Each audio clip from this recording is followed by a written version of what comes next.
Salut à tous, bienvenue. Bonjour. Bonjour. Bienvenue. Coucou. Bienvenue dans Hyperlink, votre cocktail de bulles et de pixels où on décortique l'actualité et l'écosystème du jeu vidéo, des mangas, de l'animation, du cinéma et des séries de genre. Plateau très rempli cette semaine en comparaison de la semaine dernière. Si vous avez écouté le numéro sur Gonagai, il est bien. Voilà. Plateau très fourni aujourd'hui effectivement parce qu'on va parler d'un grand sujet, Star Wars épisode 8, les derniers Jedi. Bataille rangée. Hein, j'ai l'impression Un super film. entre autres, un super film, tout à fait. Vu que ce côté du plateau a pris la parole, on va vous présenter un par un. Alexis, comment vas-tu? Bonjour à tous, ça va bien normalement parce que c'est une semaine Star Wars, mais j'ai bien dit normalement. Aurélie, comment vas-tu? Moi ça va super bien, j'ai vu un super film cette semaine, tout va bien. Extraordinaire, Titouan. Moi je me suis fracassé le genou en descendant, j'ai trop mal. Ah oui, alors si vous avez pas vu, effectivement, on a un escalier en colimaçon. Non, ils ont pas vu, je pense. Non, vous avez pas vu. Mais il y a un escalier, on a un escalier en colimaçon, pardon, en métal, et ça fait très mal si on tombe dedans. Ouais, voilà, donc j'ai mal. J'espère que tu te rétabliras bien avant la fin de l'émission. On change de côté.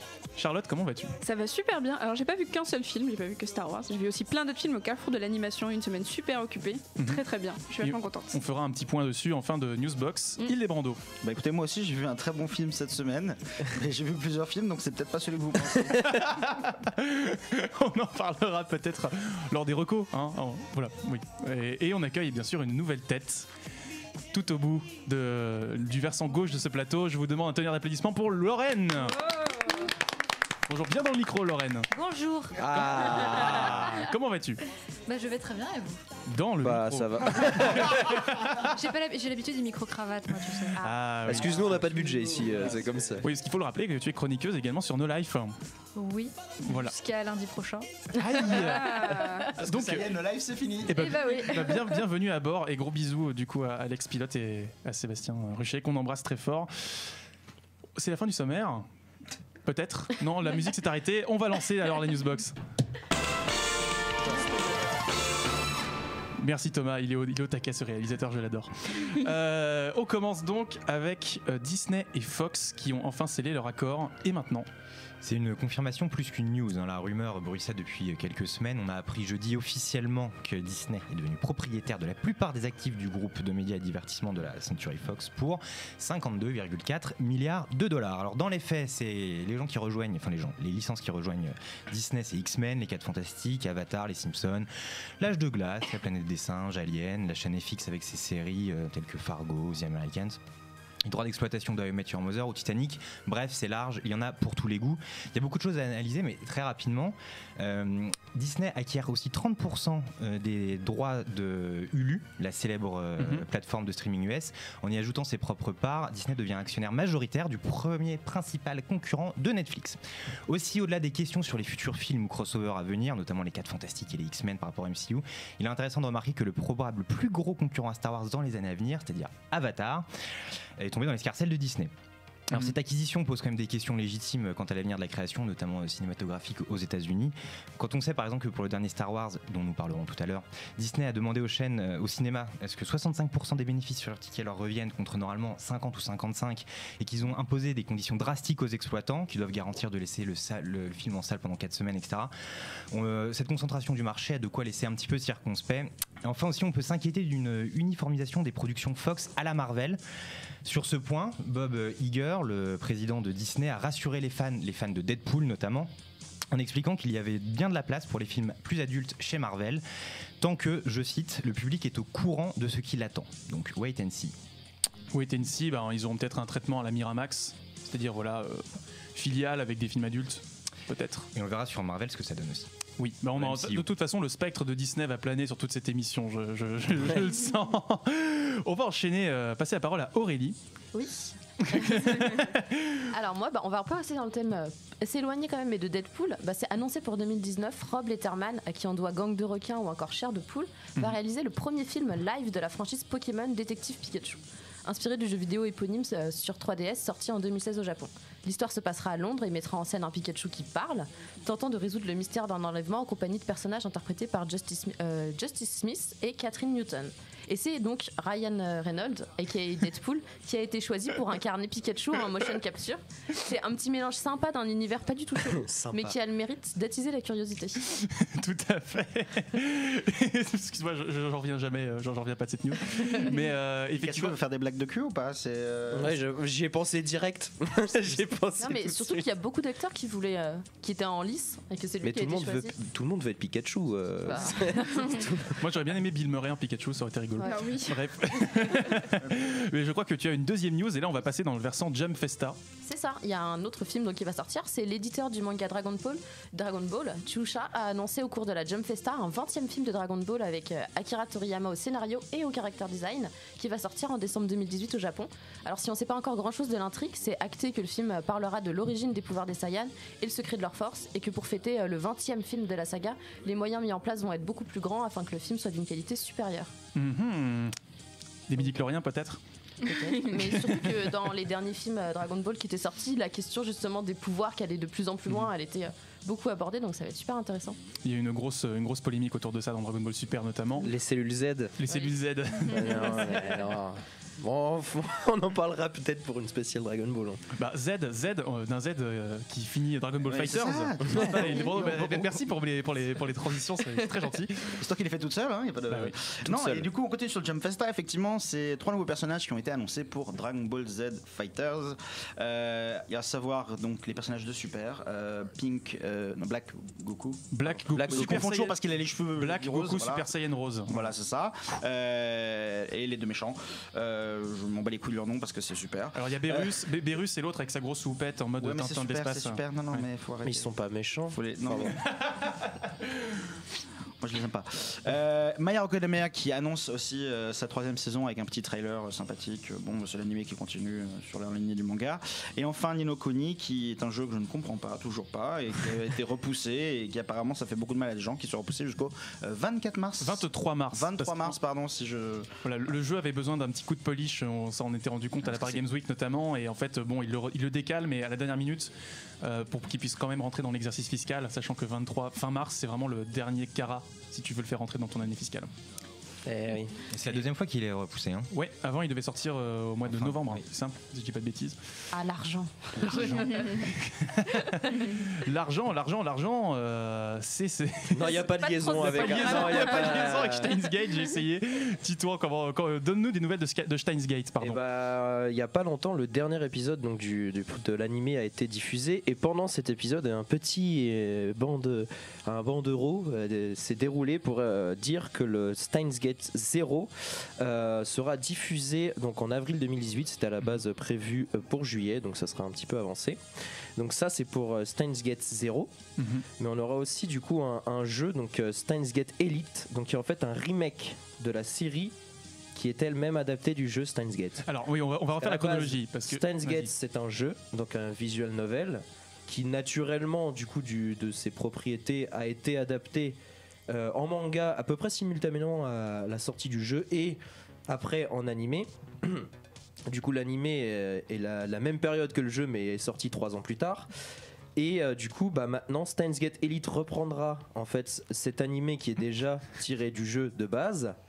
Et donc ça sera un petit remake, donc cette fois-ci ça sera un petit peu plus dynamique, on aura plus de scènes d'animation, ça sera toujours dans l'aspect visual novel, donc, mais quelque chose de plus dynamique, donc moins chiant comme des gens pour Hildebando par exemple qui trouvent ça chiant à mourir. Donc au final ça sera un petit peu plus light, on aura aussi des alternatives disponibles du coup à l'histoire de base, parce que comme c'est un visual novel c'est quand même assez couloir, donc c'est une histoire écrite du début à la fin, et donc là on aura des petites alternatives donc pour vraiment avoir un jeu, quoi, pour pouvoir avoir des incidences sur le scénario.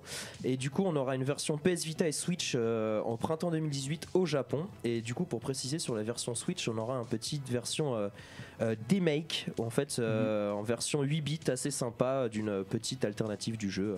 Donc voilà, ça reste à voir, ça peut être sympa. Là, bah, en mode vieux jeu d'aventure justement, je crois que c'est ton sujet de. Oui, c'est mon d'étude. sujet de mémoire, effectivement, Tout à les fait. jeux d'aventure des années 90. Voilà, donc, Voilà. On De- adore. ça pourrait un petit peu t'intéresser, je ne sais pas. Oui. On enchaîne et je vais refermer ce point news avec des bonnes nouvelles de Street Fighter. La semaine dernière, je vous annonçais les 30 ans de Megaman et cette semaine, ce sont les 30 ans de Street Fighter. Oui. Oui, avec donc des bien belles annonces. Yoshinori Ono qui rassure les actionnaires en disant que Street Fighter V C'est presque écoulé à 2,5 millions d'exemplaires, ce qui est quand même pas mal, étant donné le mauvais lancement du jeu.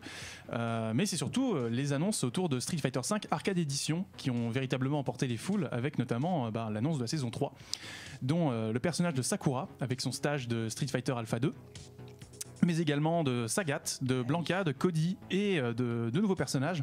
Falke, qui est donc Falk ou Falke, je sais pas si elle est allemande. À l'allemande, je ne sais À pas. l'allemande, je vais dire Falke, qui est donc la copine de Ed à la tête de Neo Shadaloo, et de G, nouveau personnage donc qui ressemble à s'y méprendre à Abraham Lincoln, avec son gros chapeau. Et en fait, il s'agirait peut-être de Greg de la série Bloody Roar, à savoir un gorille avec un chapeau.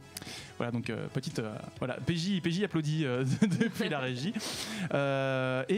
Pour couronner le tout, on aura une compilation de 12 titres Street Fighter disponibles sur PS4, Xbox One et Switch et Steam pour mai 2018, à savoir qu'il y aura tous les jeux Street Fighter, du premier Street Fighter à Street Fighter 3 Third Strike. Oui, qu'est-ce qui se passe? En fait, t'as pas arrêté de payer pour avoir juste un perso et maintenant ils disent allez, tout gratuit. Tu payes une fois, t'as tout. Voilà. Et donc t'auras, sachant sur ces 12 jeux, t'auras l'online sur 4 jeux, à savoir Street Fighter 2 Hyper Fighting, Street Fighter 2 Turbo, Street Fighter Alpha 3 et Street Fighter Third Strike. Voilà. Donc de quoi espérer des bien belles parties en perspective. Voilà, donc rendez-vous en mai 2018. Ça, c'est pas une grosse carotte pour ceux qui ont acheté le jeu là, Super Street Fighter 2 sur Switch l'année dernière. C'est une grosse carotte. C'est une grosse carotte. Ok, j'ai laissé pour être sûr. RT si c'est triste. On enchaîne avec Charlotte qui va nous parler du carrefour de l'animation et de ta bien belle expérience cette semaine au Forum des Halles. Oui, effectivement, une très belle expérience. Donc, on fait un petit point. Ce soir, c'est le dernier jour du carrefour de l'animation. Donc, on a eu de la chance de pouvoir assister à beaucoup de projections. Donc, il y a eu Un été avec Ku de Keiichi Hara qui est l'invité d'honneur. Il y a eu Crayon Shinchan, The Storm Call, The Adult Empire Strikes Back. Donc, évidemment, dans le titre, une grosse référence à Star Wars qu'on adore. Même le dernier. Oui. Excellent film. Oui, effectivement. Film Karel extraordinaire. Hein. Franchement. Star Wars non, le film Shinchan. Ouais, qui a vraiment étonné Karel. Ah, Donc, grande surprise que j'ai hâte de voir, puisque malheureusement le seul défaut c'est que des séances se chevauchent, mais la programmation est tellement bien qu'on a envie de tout aller. Donc c'est un défaut et est-ce qu'on peut passer à côté? Il y a Colorful aussi de Keiichi Hara, qui est la couverture magnifique. Souvenir goutte à goutte, qui est le film préféré d'Aurélie, qui est juste là, de Takahata, qui était présenté par Keiichi Hara, qui avait plein de bienveillance à nous présenter à la fois ce film, mais aussi l'horizon animé japonais. Il y a eu Motafukaz, qui est passé de Guillaume Renard et Shojiro Nishimi en VF avec les bros Orelsan et Gringe, qui était dans un style street ultra cool, le public le plus détendu et le moins coincé du festival, c'était super. Et le lendemain matin, il y avait le film de Bazin de Pierre Hébert, qui au contraire puait la bourgeoisie, avec un Pierre Hébert qui se paie le luxe d'être blasé en adaptant un scénario jamais réalisé d'un documentaire sur des églises romanes du XIIe siècle en Charente, écrit par André Bazin.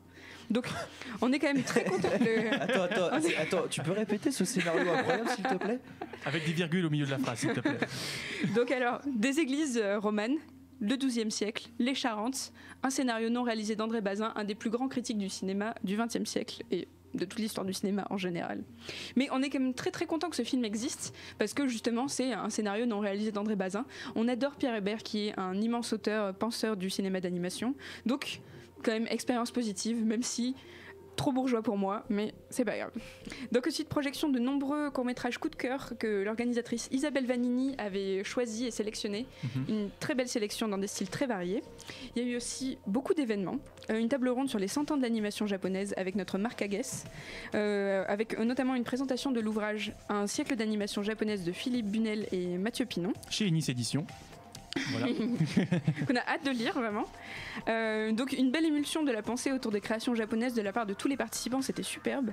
Il y avait aussi, autre événement marquant, la découverte pour le Forum des images du studio Bobby Pills, où on a retrouvé un Marc Agues encore on fire. Oh mon Dieu, surprise. Oui, qui était partout. Monsieur. Et il était ravi de nous présenter avec Balak le studio Bobby Pills, qui se spécialise en animation pour adultes donc.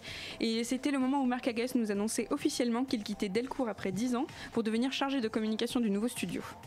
Donc on est ultra hypé par toutes les séries qu'ils ont annoncées, Super Fuck Friends, Crazy Young et Vermin, anciennement appelé Schmidt.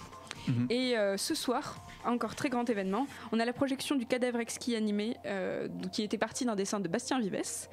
Et est-ce qu'on peut faire un petit teasing pour quelque chose qui va arriver Oui, bien sûr, tu peux y aller. Eh bien alors, on a eu une interview de Bastien Vives qui va être postée la semaine prochaine sur le site de VL, donc restez à l'affût. Évidemment, on vous fera suivre ça.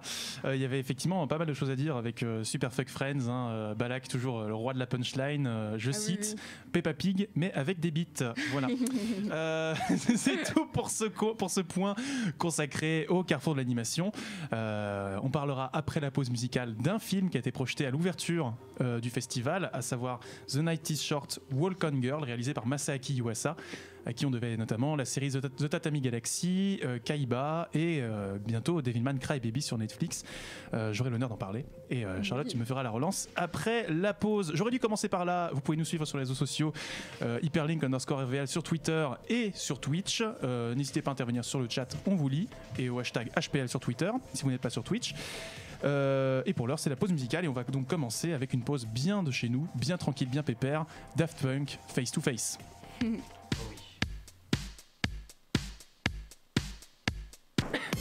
De retour dans Hyperlink, pardon, je prends mon petit tournevis Sonic. Voilà, j'adore ce truc. On est donc de retour pour ce numéro 38, Hyperespace, consacré au Space Opera et à Star Wars, plus largement vu que c'est l'actualité. Mais pour l'heure, on parlait du carrefour de l'animation avant la pause musicale. Et Charlotte, tu vas me donner la réplique sur ce segment, je te fais confiance. C'est parti, fais le lancement. Je fais le lancement. Et bah Karel, alors, qu'est-ce que t'as pensé de The 90s Short Walk On Girl de Masaaki Yuasa? Oh là là, mon Dieu. Alors déjà, il faut savoir que Masaaki Yuasa, c'est un coup de cœur très récent. C'est un réalisateur japonais à qui on doit pas mal de séries, je l'ai déjà dit avant la pause musicale. Ici, il adapte un roman de Tomihiko Morimi, donc toujours avec son nouveau studio Science Saru. On retrouve à la bande son Michiro Oshima. Alors l'histoire, c'est en gros une nuit de fête à travers tout Kyoto, où on va suivre deux personnages. D'un côté, la jeune fille aux cheveux noirs, dans sa recherche d'un livre d'enfance qui s'appelle Ratatatam, et de l'autre, Senpai, un étudiant prêt à tout pour lui confesser son amour. Alors Yuasa a une esthétique et un storytelling très particulier à base de délire psychédélique. Ici, il a l'air de se déchaîner complètement. Alors le déchaînement, c'est exactement ça. Alors on va commencer quand même par poser la structure du récit. On peut identifier 4 actes. Donc tout d'abord une tournée des bars où tout le monde va picoler allègrement, puis la recherche du livre à travers une foire aux livres, puis des scènes de théâtre complètement tarées, et enfin un voyage psychédélique à travers les sentiments des deux personnages. Donc la structure est assez chapitrée mais en même temps assez fluide, même si le dernier quart pourra peut-être paraître un peu plus confus dès lors que la réalité, le rêve, tout se mélange. Mais on est dans un récit psychédélique, donc à partir de ce moment-là, ça passe. S'il y a un mot à retenir sur ce film, c'est vraiment l'ivresse totale. On fait la tournée des bars, des boissons, des ambiances, on rencontre des personnages qui développent chacun leur tour leur regard sur le monde. Tous très nombreux, mais parfaitement identifiables, donc c'est vraiment super agréable. Ça mélange des intrigues de mariage arrangé, des divinités folkloriques, des mafias, des sociétés secrètes, un théâtre ambulant d'ailleurs, et des introspections psychédéliques, ce qui donne un résultat complètement déjanté, avec un film extrêmement drôle. Surtout qui parvient à renouveler le comique tout au fil de l'histoire. Donc au début on a un comique de situation avec des effets de montage, des chants contre chants, raccords visuels ou thématiques, etc. qui font mouche, avec des gros effets de décalage, notamment le premier travelling avec un train qui commence à faire tchou-tchou et l'histoire commence et voilà, on va suivre la gamine qui marche dans la rue comme une grosse locomotive et c'est super drôle.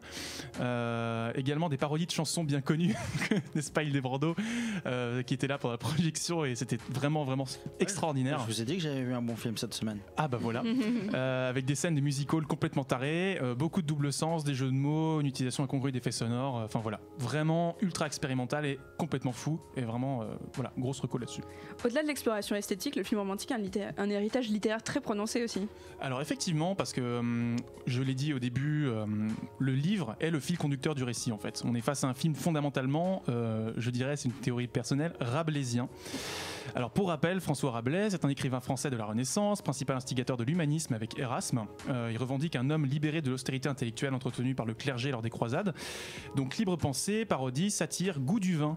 Très important, le goût du vin et du jeu, humilité, ouverture, ivresse, autant de thématiques qui débordent dans le film. Tout le monde picole, tout le monde mange, tout le monde fait la fête en permanence et échange en permanence. L'alcool est vu comme un vecteur d'échange et absolument pas d'aliénation, et il y a un vrai travail du corps d'ailleurs comme véhicule de l'expression, un travail sensoriel sur la déformation des couleurs, etc. Avec l'animation qui prend ainsi tout son sens, avec la contorsion des effets de focale, enfin complètement taré quoi, vraiment. L'ancrage humaniste se poursuit dans la forme avec peut-être un raccord avec l'éloge de la folie d'Erasme. où ce dernier décrivait le monde comme une gigantesque pièce de théâtre en fait, où chacun porte sa persona, très bon jeu, jouez-y. Qu'est-ce que, et là je vais citer, qu'est-ce autre chose qu'une pièce de théâtre où chacun, sous le masque, fait son personnage jusqu'à ce que le corrège le renvoie de la scène. Ceux qui auront vu le film comprendront cette réplique mieux que personne, et je vous y encourage d'ailleurs. Réflexion poursuivie par Shakespeare dans son théâtre avec le fameux The World is a Stage. Éloge d'un fourmillement des hommes et du savoir, donc, avec notamment la scène des bouquinistes, où en gros certaines personnes gardent les livres et ne veulent pas les lire, préfèrent spéculer dessus. Et non, le dieu des livres va les libérer et voilà, laisser libérer la culture, libérer la parole. D'autant plus important que voilà, c'est l'imprimerie qui a permis à la culture de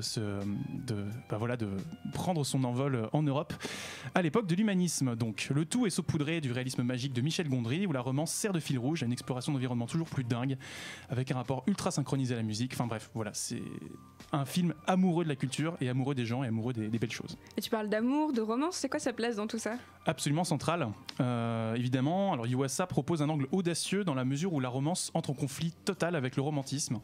On n'est pas du tout dans une comédie romantique, c'est-à-dire que le principal ressort comique consiste à tourner en ridicule les personnages aux prises avec leur propre passion.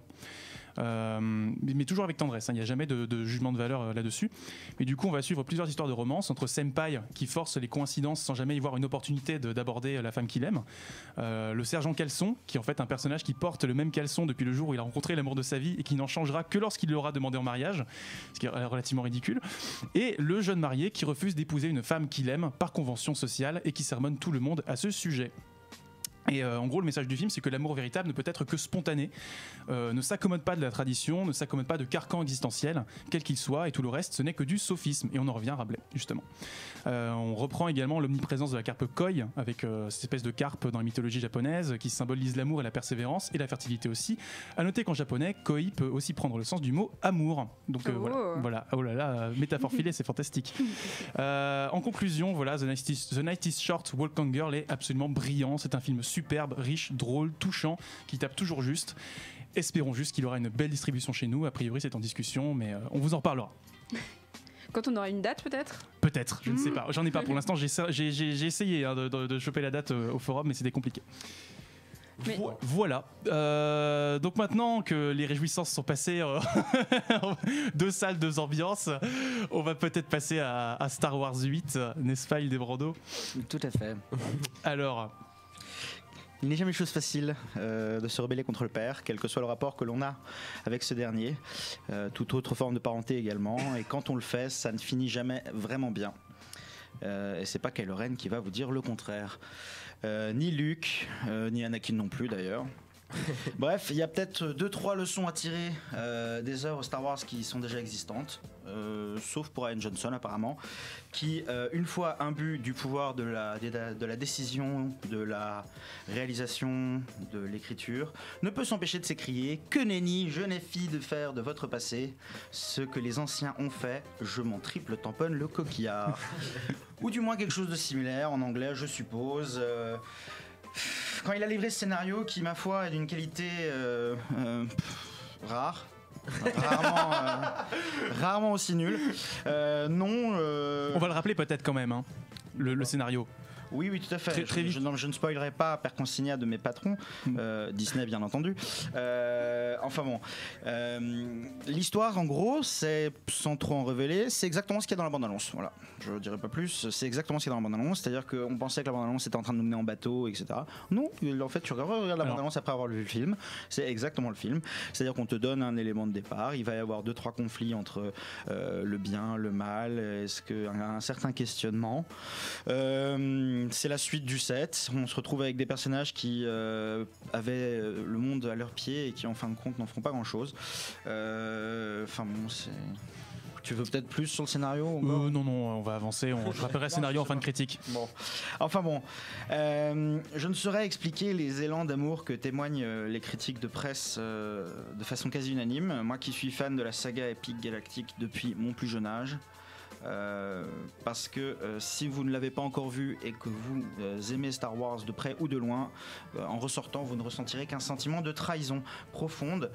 Ce sont 2h32 que Rian Johnson va utiliser de bout en bout pour nous faire comprendre qu'il faut tuer le père, détruire le passé, faire tabula rasa, oublier ce qui nous a été enseigné, et encore 15 autres analogies pour dire la même chose. Ce film, ce n'est pas un film sur le cyclisme, ni même la force.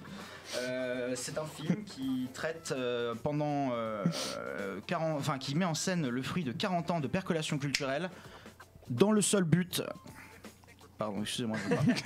Dans le seul but d'annihiler tout ce qui en a été extrait. Le film se prend tellement dans ce parti pris qu'il n'en est même pas un, qu'il ne reste pas grand-chose. Il y a une scène d'environ 15 à 20 minutes au milieu du film qui ne sert strictement à rien, si ce n'est d'amener un futur élément perturbateur qui servira encore à étendre le néant de l'action. C'est un personnage qui arrive, qui est censé faire quelque chose, qui fait quelque chose et qui en fin de compte le fait pas, mais il l'a quand même fait, mais il le fait pas. Enfin bon, c'est compliqué. Vous savez tout ça, on comprend pas vraiment. Hein. C'est comme ça que va procéder le réalisateur-auteur pendant tout le film. On peut estimer la durée chronologique des événements du scénario à environ une semaine, plus ou moins, en fonction de comment on voit les choses.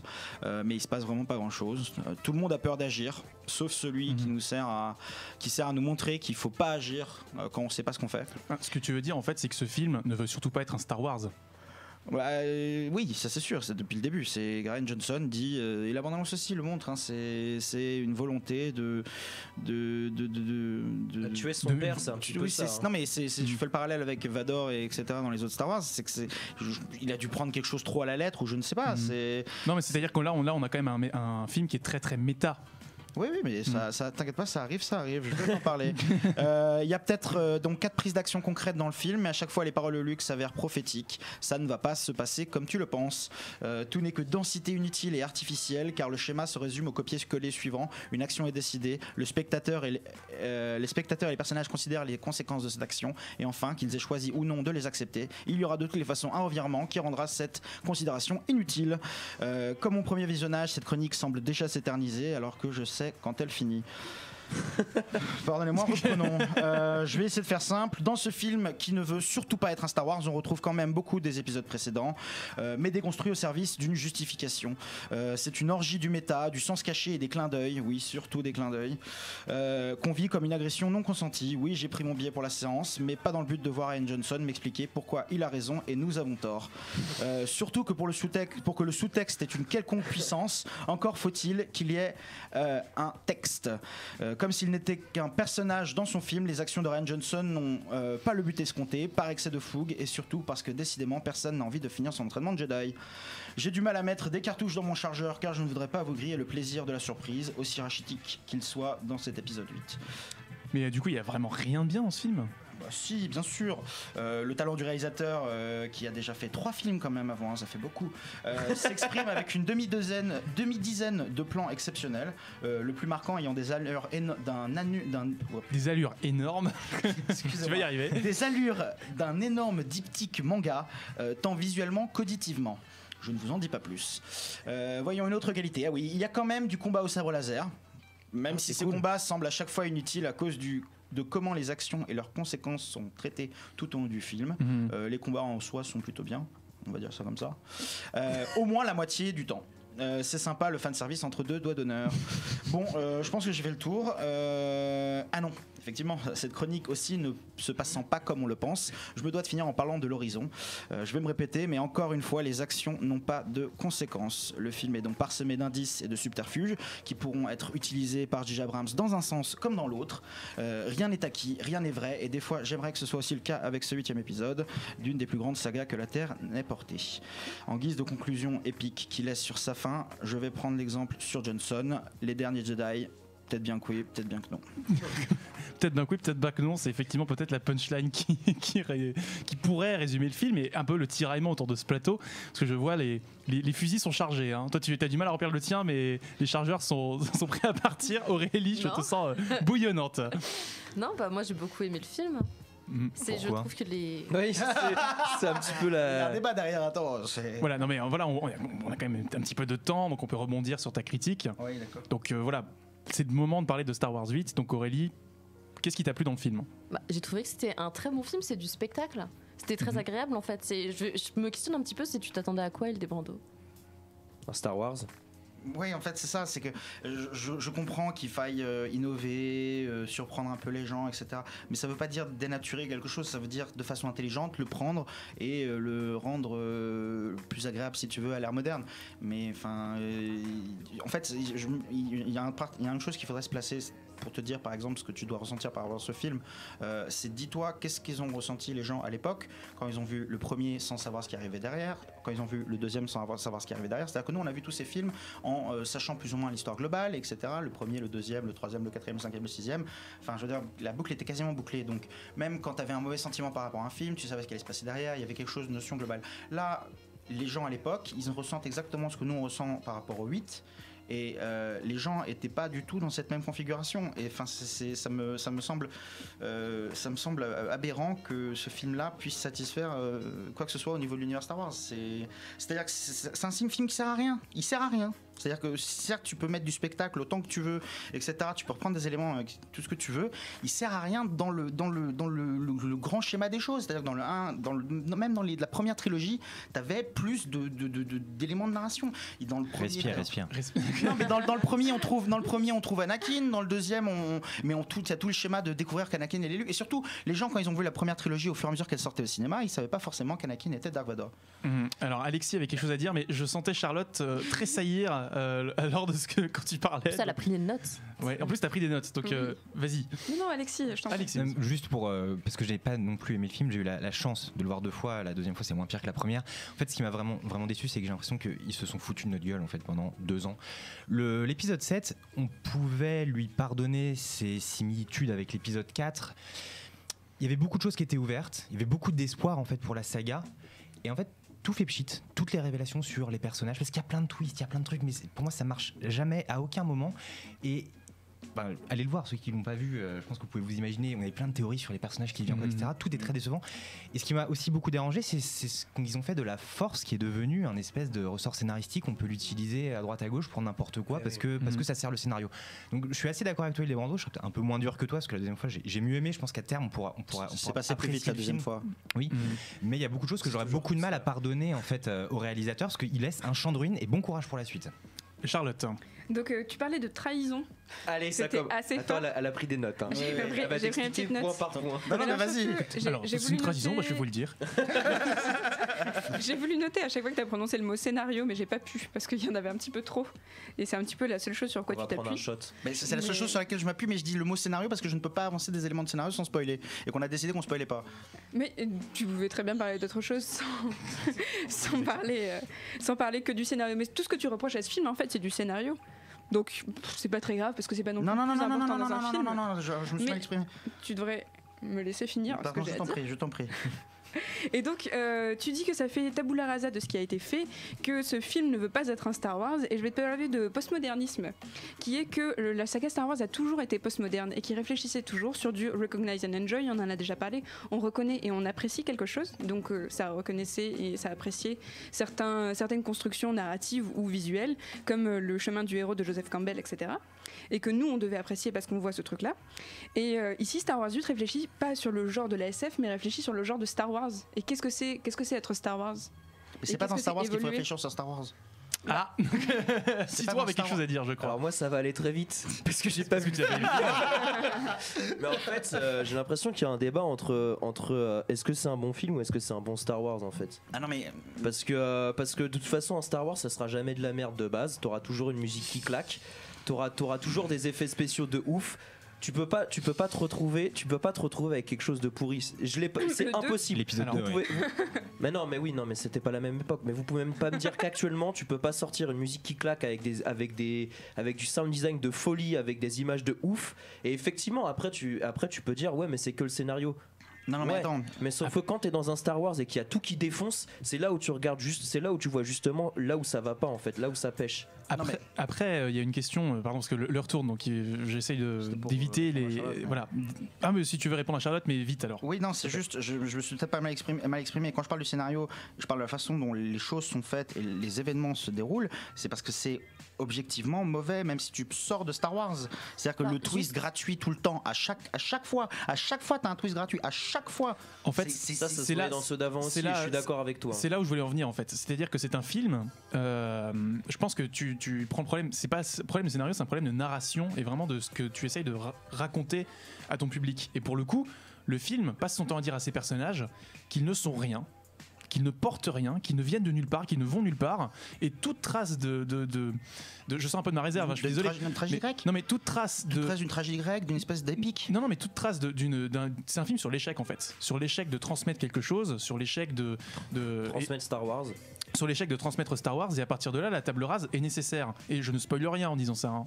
Mais disons que il y avait peut-être le méta-commentaire est louable et pertinent, parce qu'effectivement on peut se demander après des décennies de Star Wars ce qu'on peut encore raconter avec, mais est-ce qu'il fallait pas peut-être avoir une histoire un peu différente, parce que là c'est quand même une histoire, c'est un siège que tu vas suivre sur 2h30 avec 2 vaisseaux qui se poursuivent à 2 à l'heure, avec des raccourcis, enfin des détours par d'autres planètes, etc.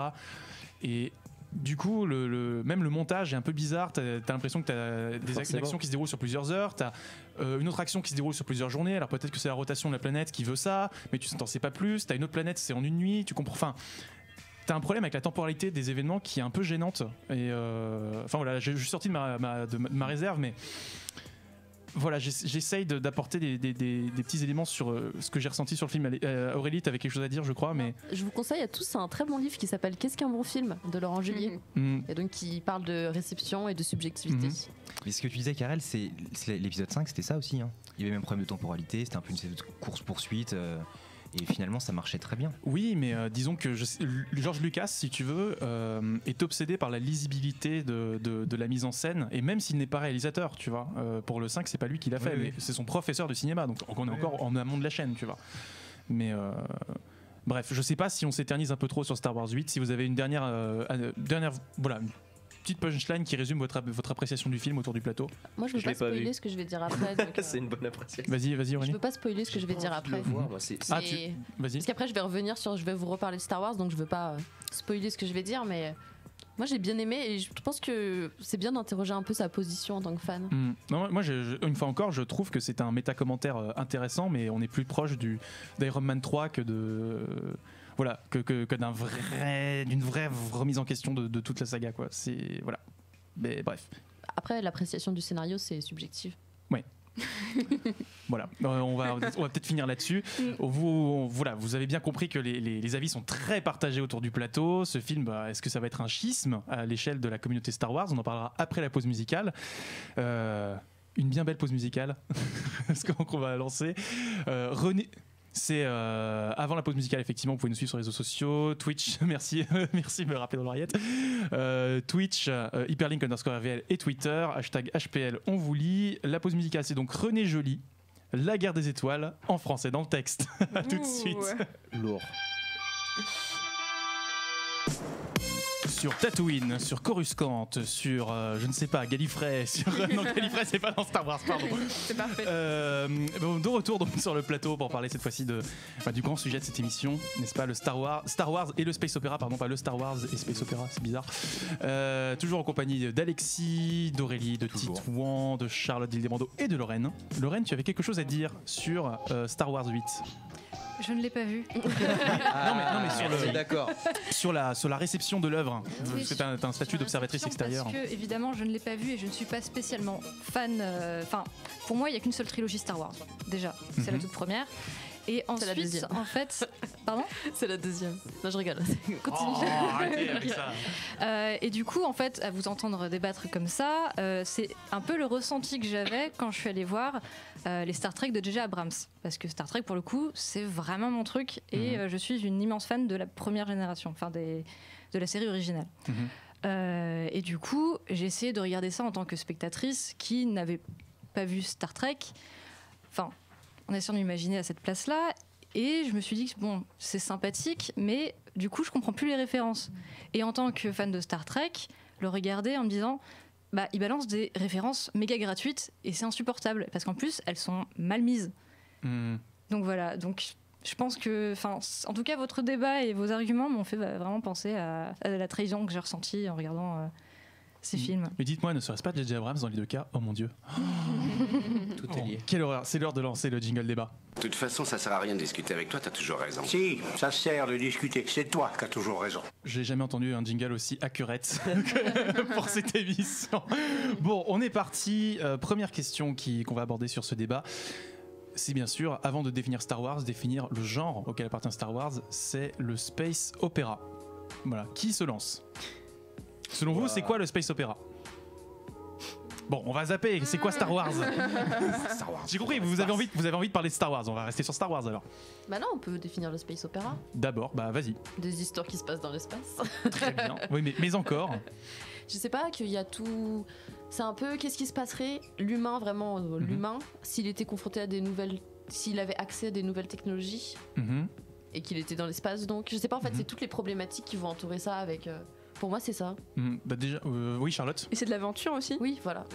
C'est ça, c'est en fait, on va résumer ça très vite, aventure dans un cadre spatial avec des problématiques de science-fiction, mais pas que. Et donc ça donne effectivement, un genre sous-coté, pas légitime, jusqu'à l'arrivée de Miracle Star Wars.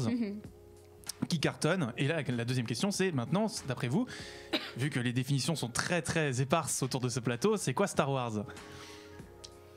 Charlotte, tu prends la parole, je te la donne. Un grand entrain. Star Wars, ce serait peut-être un genre de film plutôt qu'un film ou une licence qui appartient à un genre de cinéma. Ça pourrait être ce truc où il y a des Jedi, un certain type de montage aussi qu'on retrouve de film en film avec des transitions, vous savez, les ouais, en balayage, en fondu en balayage, ouais. Voilà, ça c'est vachement plus clair que de dire choup. Certains types d'affrontements entre les personnages, donc là évidemment on parle de narration, mais des certains types de construction visuelle aussi avec la façon dont on montre les vaisseaux, etc., qui serait répertorié d'épisode en épisode. Donc à partir de là, est-ce que ça vous va comme définition de Star Wars? Donc là, tu définis Star Wars en relation à un style de réalisation, mais aussi à un univers. Oui. C'est ça. Donc Star Wars, c'est avant tout un monde en fait. Alexis, tu voulais dire quelque chose? J'ai juste que du coup l'épisode 8 ne fait pas partie de ce style de cinéma. C'est un contre-argument à ce que vous êtes en train de nous expliquer depuis tout à l'heure. C'est-à-dire que si jamais c'est un genre, alors on va pas sortir de ce genre pour faire un autre film. Shots fired, ça commence. Non, mon Dieu. je sais pas, non, mais je comprends pas alors. Déjà, c'est pas un contre-argument général puisque c'est la définition de Charlotte. Oui, exactement. Non, c'était juste ce que je voulais dire. Mais pour moi, Star Wars, c'est un univers, mais après, c'est très subjectif, encore une fois, si on décide si le 8 ou pas, il correspond au code. En sachant c'est quoi les codes qui sont dedans. Alors les codes, on peut identifier peut-être deux axes dans Star Wars, à savoir d'une part la politique, avec l'omniprésence systématiquement d'un empire et d'une rébellion, que ce soit un empire qui prenne le pas sur la République ou une rébellion qui se bat contre un empire au pouvoir, d'une part, et peut-être la place de la religion aussi, qui va donner aux hommes le pouvoir de se positionner face au bien, face au mal, et donner le pouvoir aux hommes d'agir aussi. Et en gros, voilà, c'est toute la question qui divise les fans de la prélogie et les fans de la trilogie originale. C'est la place qu'on donne peut-être à la politique et à la religion dans Star Wars. D'après vous, voilà, Star Wars est plus une œuvre politique ou plus une œuvre religieuse? Et avant, j'aurais même une petite anecdote entre l'épisode 5 et l'épisode 6. Non, oui, 5 et 6. 5 et 6, ouais. Les scénaristes ont demandé à Lucas, genre, t'es bien gentil là avec ton Palpatine, mais il nous faut des billes en plus pour qu'on sache qui c'est. Il disait, c'est plutôt Hitler, c'est plutôt Staline, et lui, il a répondu, Lucas, il a fait non, en fait, c'est Nixon. Et ça, c'est intéressant de voir aussi la construction de Star Wars par rapport à l'histoire américaine, notamment l'anti-impérialisme américain qui est devenu, les États-Unis sont devenus complètement schizophrènes avec Cuba, les Philippines, puis le point d'orgue avec le Vietnam. Bien sûr. Donc ça, il y a une résonance avec la société en perte de repères, et quand tu retrouves ton père, tu retrouves tes repères, même si c'est assez conservateur. La prélogie avec l'histoire de on renonce à nos libertés dans la joie et la bonne humeur, etc. Avec l'air bouche. Avec l'air bouche. Et là, en fait, du coup, je vais pas revenir sur l'épisode 8, mais cette nouvelle trilogie, donc la post-logie, je pense qu'on va l'appeler comme ça, c'est quoi derrière? On est dans l'Amérique de Trump, on est dans l'Amérique... Bon, non, c'est quoi en fait le message? Il y a quelle résonance par rapport, politiquement en tout cas, quelle est la résonance de cette nouvelle trilogie par rapport à la société, notamment américaine, parce que je pense que c'est une œuvre très américaine, Star Wars. Oui, Charlotte, tu voulais dire? Et pour le coup, je pense que South Park est un élément de réponse très très important à ça. La saison 20 qui allie la sortie de Star Wars 7 et les Member Berries.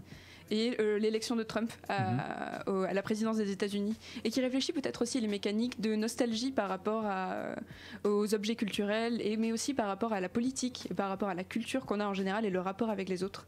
Donc peut-être qu'il y aurait quelque chose à réfléchir là-dessus. Vraiment, gros conseil de regarder South Park, qui pense vachement là-dedans. Très très intéressant. Regardez South Park en général, de toute façon, c'est une bonne idée. Évidemment, mais là, saison très très intelligente. C'est un bon bail. Mais c'était intéressant ce que tu disais effectivement sur le rapport à l'Empire, non pas seulement comme figure politique avec évidemment Staline, Hitler, etc. et Nixon, mais c'est également un rapport à l'Empire hollywoodien. C'est-à-dire Star Wars, c'est une proposition de cinéma, c'est le retour du Japon, enfin, c'est l'affirmation d'un héritage japonais face à Hollywood en fait. Et l'ironie du truc, c'est que Lucas l'avoue lui-même, c'est qu'il est devenu l'Empire qu'il essaie de combattre. Oui, parce qu'à la base, lui, il se situe dans cette espèce de filiation avec des auteurs, des réalisateurs, qu'on peut remonter ça à Mark Twain, très progressiste, et lui-même finalement derrière est devenu avec la prélogie, et puis maintenant il est devenu un peu ce qu'il combattait, mais ça c'est un peu différent comme analyse, mais effectivement c'est un point aussi intéressant. C'est notamment avec l'arrivée du merchandising et finalement tous les objets, disons les paillassons Star Wars, n'est-ce pas? Et c'est peut-être là que Aurélie avait quelque chose à nous dire. Alors moi je vais pas tant parler des objets, la sacralisation des objets par les fans. Donc moi je vais parler de l'objet, mais de l'objet film. Donc je vais vous parler donc de la sacralisation des objets par les fans en prenant donc l'exemple de Star Wars, qui tombe très bien puisqu'on fait une émission sur le space opéra et qu'en plus, hasard total, un nouveau film Star Wars vient de sortir. Il y a quelques fans autour de la table, je crois. Oui, en plus, alors, ça tombe vraiment très bien. Alors la question la plus globale qui nous intéresse ici, c'est quoi les conséquences de cette sacralisation des films par certains fans, pas de généralité attention, au niveau de la réception. Et ce sans évidemment tomber dans l'idée d'une déviance qu'engendrerait la fandom que Jolie Johnson va défendre dans son article Fandom as Pathology dans l'ouvrage The Adoring Audience. Aussi, mon but n'est pas de faire de généralité, mais comme j'ai pas le temps de faire du cas par cas, en plus ça a très peu d'intérêt le cas par cas, vous m'excuserez les appellations de public ou fan pour qualifier des ensembles de personnes. Alors c'est aussi une petite chronique que je dédie à tous mes camarades d'Hyperlink qui ont détesté The Last Jedi. Wink wink. Alors tout d'abord, pour ce fan dont je parle ici, le film devient un objet sacré, donc déifié et protégé. Et oui, la notion de sacré va impliquer celle d'immuabilité. L'objet, donc ici la saga et par extension le film, ne doit pas bouger de ce que le fan reconnaît comme sa version la plus légitime, peu importe où celle-ci se situe dans le temps. C'est une démarche très égocentrée.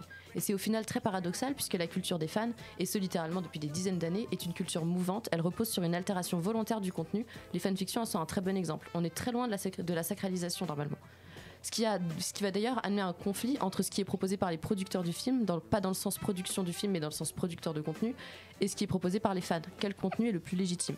Et c'est une petite parenthèse, donc sans spoiler le film, mais que pour moi c'est important, c'est que moi je trouve ça très intéressant la désacralisation du passé qu'il y a dans The Last Jedi et qui fait aussi partie de la promo, donc c'est pour ça que c'est pas un spoiler. Alors, le fan duquel on parle ici, il devient un public qui se voit comme légitime dans sa revendication. C'est le film lui plaît pas et son avis est le bon. Donc, et pourquoi donc, me dirait Karel, si oui, et pourquoi donc du coup, excuse-moi, je prends des notes là. Je prends ça juste 10 secondes. Si vous avez bien regardé tous les plans du film, encore une fois, je le dis dans ma chronique, c'est que le film ne désacralise pas du tout le passé en fin de compte. C'est-à-dire qu'il y a plein d'indices visuels, il y a des objets qui sont conservés, ce genre de choses, qui t'expliquent qu'en fin de compte, il y a des gens qui tuent le passé, mais la nouvelle génération, elle tue pas le passé. C'est à la fin, c'est une toute dernière image, on en parlera peut-être un on verra après. Mais... Je finis juste que je raconte. Alors, on pourrait penser que le public de Star Wars est un public plutôt homogène qui se situe dans une volonté de légitimation de son visionnage d'un film de sci-fi grand public par l'analyse de celui-ci. Mais si Pierre Bourdieu va penser l'idée d'une culture prétendument légitime par le prisme de son consommateur, très grossièrement, la légitimité c'est subjectif, et va beaucoup insister sur les classes sociales, il omet de son analyse des dimensions comme le genre, l'identité sexuelle ou l'ethnicité, qui sont ici très importantes.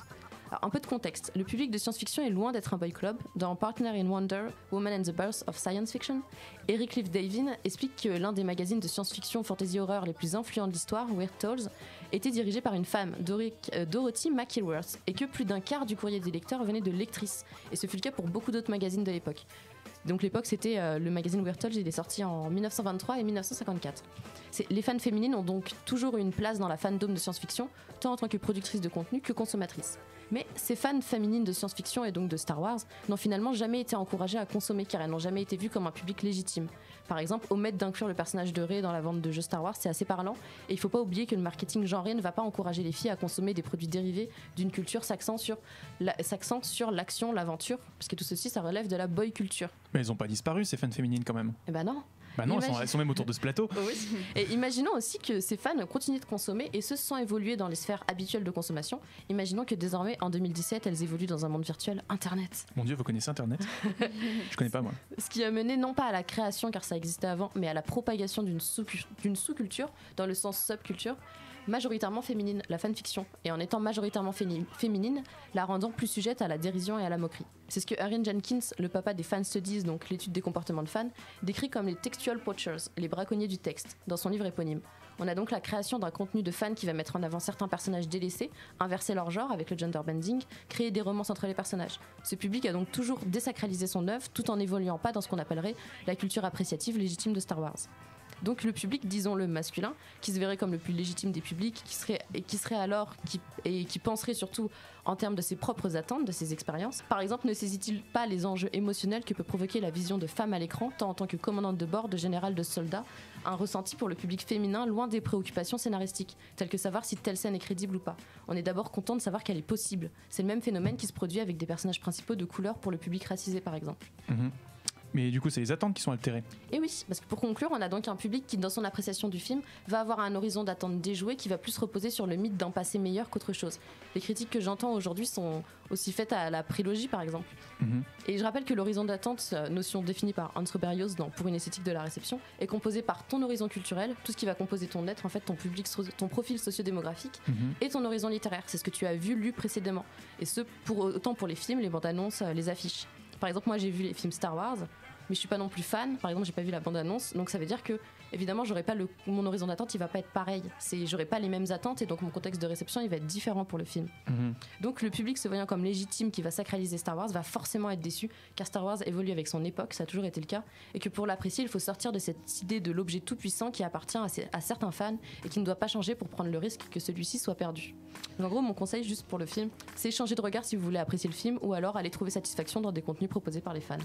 Alors, effectivement, tu fais bien de mettre l'antinomie entre l'œuvre de George Lucas et l'œuvre des fans, parce que souvent, on a souvent dit que Star Wars c'était l'œuvre de Lucas, mais c'est aussi une œuvre faite par ses fans, aussi avec tout un univers étendu, des encyclopédies, des livres notamment. Hildebrando, tu avais quelque chose à dire, pardon? Non, je pose une question à Wally. Mais on est en retard, donc il faut qu'on avance. Non, mais donc tous les gens qui ont sacralisé le film l'ont forcément, qui ont sacralisé Star Wars, n'ont forcément pas apprécié Star Wars 8. Non, pas forcément. Alors ceux qui ont sacralisé l'objet et qui ont apprécié le film, ont fait quoi alors de différent? C'est par exemple quand tu vas sacraliser, tu vas pas vouloir que ça bouge. Non, en fait, c'est plus sacraliser l'idée plutôt que le film en lui-même. D'accord, mais je te parle de gens que je connais personnellement par exemple, qui ont sacralisé Star Wars jusqu'à la demi-seconde où ils sont allés voir le film et qui ont apprécié le film. Derrière, qu'est-ce qu'ils ont fait différemment de ceux qui ont sacralisé et qui n'ont pas apprécié? Par exemple, Charlotte. Oui, donc je rappelle ce qu'a dit Aurélie juste au début de sa chronique et qui parle de généralité et qui s'intéresse pas à des cas isolés. Et si toi tu nous présentes des exemples avec des personnes que tu connais personnellement, tu vois, c'est bien des cas isolés et des cas spéciaux qui sont tout à fait légitimes dans leur existence. En fait, c'est pas un cas isolé, puisque si tu regardes les retours sur internet et les gens, etc., les gens qui sacralisent les communautés, comme tu dis, Star Wars, elles sont scindées en deux. C'est pratiquement du 50-50. C'est-à-dire qu'il y a des gens qui adorent et des gens qui détestent. C'est pas du cas par cas dans ce cas-là, je suis désolé. Moi, j'évoque cette situation-là parce que moi, je me suis retrouvé face à cette situation-là. Moi, je l'ai aimé. J'ai un autre pote qui est très très fan de Star Wars aussi. Il l'a aimé. Moi, je l'ai pas aimé. Lui aussi, il est très très fan de Star Wars. Il l'a aimé. Donc, j'essaie de comprendre. Et sur internet, si tu regardes, parce que là, c'est pas du cas par cas, c'est du 50-50. Après, il y a aussi la question du sort que fait Star Wars 8 à ses propres fans. C'est-à-dire que, en l'occurrence, je ne spoil absolument rien en disant ça, mais il y a aussi un certain personnage peut-être dans lequel les fans se projettent un peu plus que les autres. Et à ce personnage-là, on lui dit que il n'a pas sa place dans l'histoire en fait. Et ça, c'est une mise en abîme qui fonctionne assez bien avec le fait que Disney retconne intégralement toutes les œuvres faites par des fans avant le rachat de la licence, en disant tout ce que vous avez fait avant, ça ne compte plus, ce n'est plus dans le canon de l'histoire, ce n'est plus du tout considéré, on ne va pas en tenir compte, notamment l'Ancienne République qui est totalement écartée par Disney pour les prochains films. Et la question c'est voilà, à partir du moment où on écarte les attentes des fans en démontant toutes les théories de fans qui pouvaient être faites autour du film, je comprends pas très bien. je comprends qu'on veuille interpeller son public, mais je comprends pas très bien la place du fan là-dedans en fait. Mais juste, les fans, c'est le cas pour Star Wars, mais aussi, j'imagine, pour Star Trek encore plus. C'est quoi un fan de Star Wars? Parce que nos parents ont découvert Star Wars à l'époque. On a découvert quand c'est revenu au cinéma avec la prélo. Ouais. T'as pas non plus. Enfin, c'est un fan de Star Wars, il attend quoi en fait? C'est quoi? Comment tu définirais un fan? Quelqu'un qui, pour lui, son référentiel, c'est la prélogie, l'autre, c'est la trilogie originale. Du coup, forcément, ils vont pas avoir les mêmes attentes. Donc, il y a pas un espèce de bloc monolithique de. Je rappelle que l'épisode préféré de Star Wars d'Edouard Philippe, c'est l'épisode 1 quand même. Hein. Voilà. Ça explique beaucoup de choses. C'est parce qu'il y a la course de potes, c'est sûr. Ouais. C'est tout le monde qui fait cette course. C'est peut-être aussi la sacralisation de Star Wars se fait aussi par le biais d'autres supports qui dépassent même le film. Je pense notamment aux produits dérivés. Tout à fait. Parce que les fanfictions, c'est également des produits dérivés faits par les fans, mais aussi des produits dérivés faits par l'Empire, à la tête duquel se trouvait George Lucas et se trouve maintenant Disney. L'empire économique. L'Empire économique, tout à fait. Évidemment. Le côté obscur. Et capitaliste, rappelons-le, parce que c'est aussi Salaud. une preuve de capital. Mais bref, on gardera ça pour plus tard. Donc nous connaissons tous la légende avérée selon laquelle George Lucas n'a reçu comme paiement pour le premier Star Wars que les droits des produits dérivés. On sait également l'entrain qu'engendre la sortie des nouveaux Lego Star Wars et qu'on a tous joué avec un sabre laser en plastique qui fait zouing. On a exactement Non, c'est pas sabre laser ça, mais bon. On a un tournevis Sonic ici, on a des peluches Chewbacca et on a un Vador. On a des super livres dans des éditions. On a un steelbook de Star Trek qui ajoute rien au film, mais c'est juste un objet de collection qui est superbe. Une encyclopédie sur Star Trek, on a qui un sont sur le Rokirama, plateau, voilà. donc que vous ne verrez pas si vous n'écoutez que le podcast, mais regardez-nous parce qu'on est aussi très beau en plus d'être très cool. Enfin voilà, il n'y a pas que Star Wars. Mais voilà, il n'y a pas que Star Wars. Et des univers entiers sont représentés. Mais du coup, qu'ont les space opéras de si précieux pour être à l'origine d'autant de produits dérivés en fait? Par exemple, ils ont des super armes de la forme hyper cool, des gros vaisseaux, des persos et des décors d'un autre monde. Et c'est surtout les décors et les vaisseaux qui donnent lieu à des joujoux par milliers, qu'on pourra commander à Noël. Donc le produit dérivé devient un objet avec une puissance attractionnelle pour le client / consommateur / spectateur. Et pour le fan, l'objet dérivé possède une vertu supplémentaire. Alexis Blanchet, dans son ouvrage Des pixels à Hollywood, cite page 124 de son ouvrage, une citation de John Dean sur le cinéma et le shopping center. L'objet acheté évoque la mémoire d'un moment excitant et en prolonge le plaisir. La mémoire est fragile, l'objet témoin la ravive. Alexis Blanchet souligne que le produit dérivé est un vecteur de mémoire et de sensation. On note le vocabulaire excitant et plaisir dans la citation qu'il souligne. Donc ce qui nous amène à penser à Marx. Qui pense le... Pardon, toujours le point levé. Évidemment, la lucha, bref. Qui pense le pouvoir de la marchandise dans le capitalisme et la marchandise comme un objet fétiche dans son chapitre, le caractère fétiche de la marchandise. Extrait du Capital, livre 1er, première section, chapitre 1, partie 4. Pour ceux qui veulent le retrouver, un livre superbe.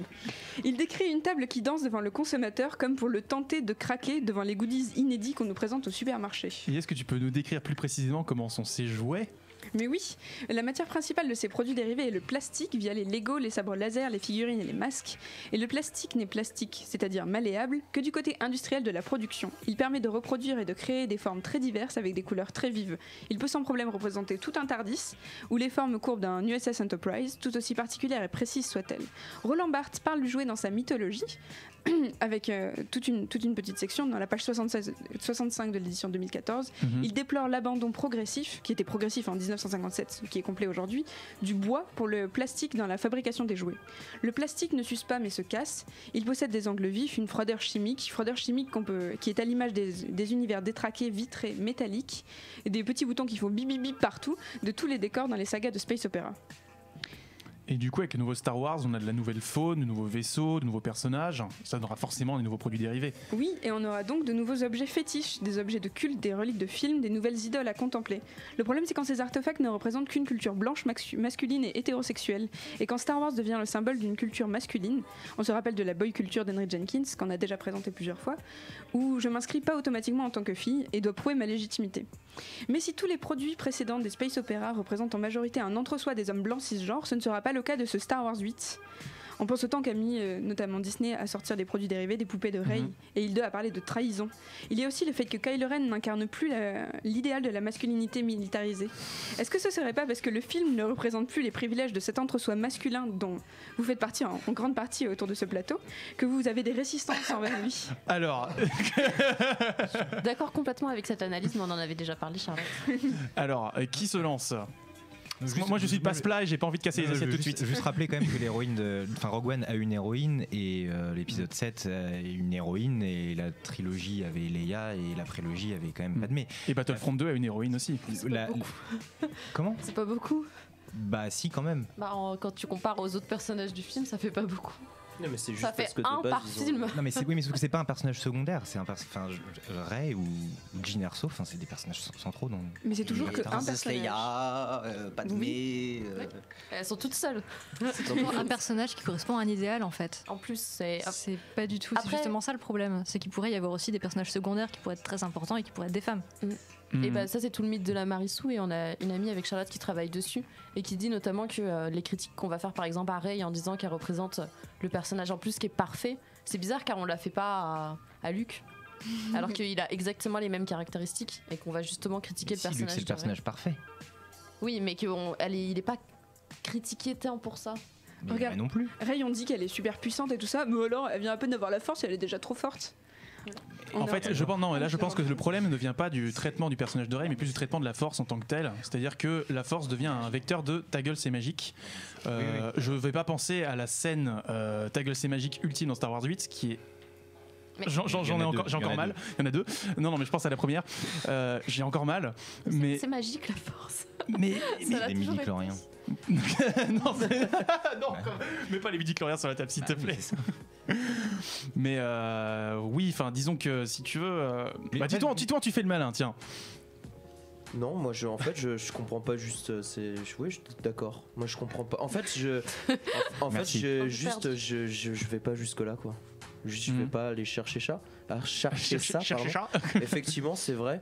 Après, peut-être parce qu'il y a quand même une forte masculinité au niveau du développement des films et qu'un garçon, quand il est, enfin, il y a pas mal de garçons qui aiment bien, je sais pas, quand tu joues à un jeu de combat, ils jouent à des garçons. T'en as qui jouent aussi des filles. Bah, ils ont peut-être voulu juste mettre un maximum de mecs. Et il y a peut-être personne qui a dit oh les gars, c'est peut-être pas bon la parité et tout. Il faut aussi. Ils ont quand même mis des femmes parce que des personnages féminins sont très importants et parce qu'elles sont féminines, parce qu'elles apportent un autre côté, parce qu'il y a aussi des personnages féminines qui sont aussi badass, donc l'inverse. Et je suis d'accord avec vous, mais qu'est-ce qu'on peut dire à ça, je sais pas. Dans l'épisode 8, on voit Kylo Ren, ce petit spoiler, torse nu. Et il est super musclé. C'était vraiment une scène géniale. J'ai beaucoup aimé. Oh là là, mon Dieu, un chant contre chant, c'est révolutionnaire. Sur ce, on parlera effectivement, c'est intéressant de tout ce qu'on parle sur la masculinité, et il y a un imaginaire qui est lié à la jeunesse de Star Wars dont on parlera dans la deuxième partie, si vous voulez bien, car il est lié également à la naissance du space opéra. Pour l'heure, vous pouvez toujours nous suivre sur les réseaux sociaux évidemment, et on va s'écouter une pause musicale bien rigolote, puisqu'il s'agit de Siva Gunner qui nous interprète un remix de I'm Han Solo.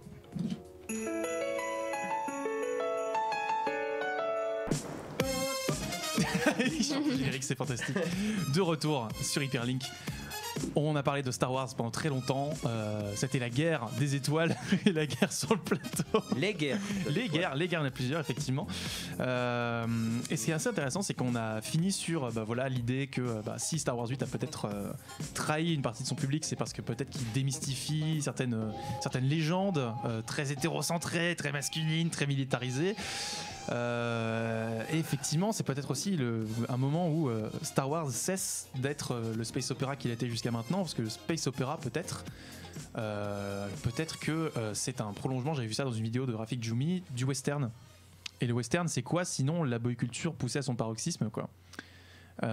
Et donc l'une des questions qui peut se poser, c'est le western, c'est un peu les mêmes problématiques, c'est la frontière, on va conquérir des nouveaux espaces, c'est un rapport à l'espace qui est différent, un espace inconnu, et le space opéra dépasse ça pour propulser ça dans l'espace.